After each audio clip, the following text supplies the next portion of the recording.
এই কিসের রাঙা গাছগুলো, যে এই গাছটা আমি নিছি, এই গাছটা আমি এখনো মাটি আমার দেওয়া হয়নি। অনেক সুন্দর ফুল এটা। এই আপু এটা গোলাপি, আবার সাদা ফুল আসলো কেন? দুইটাই মিস করে মা ভালোই তো।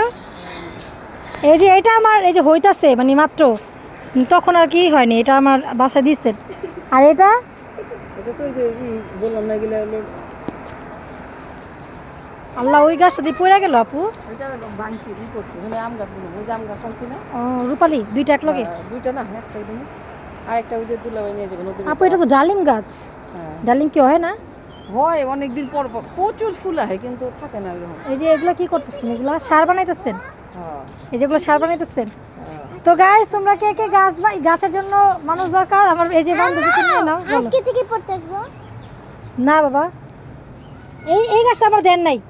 দেই নেই আমি তো। তাহলে ফুল হয় নাকি এটা? ফুল ছিঁড়ে ফেলে গেছে। ফুল ছিস না মা, আমার এখান থেকে দিনা রান্না দিবেন আজকে। কত সুন্দর। হ্যাঁ, এগুলো হচ্ছে আমার সব বান্ধবী, এগুলা সব দেখাশোনা করে। ওনার গাছ, ওনার বাচ্চা এগুলা। মোটাগুলো ডাল রেখে দিবেন। হ্যাঁ, মোটা লাগে না, মোটা তো হয় না। এই যে এটা আছে না আপু, এইটা এই গাছটাও আমি আলাদা লাগাবো, বুঝছেন? এই গাছটাও আমি আলাদা লাগাইনি আলাদা। মাটি আনতে হবে, বিশেষ করে হলো মাটির দরকার। মাটি আনতে হবে, আমার অনেক প্রচুর পরিমাণ মাটি আনতে হবে।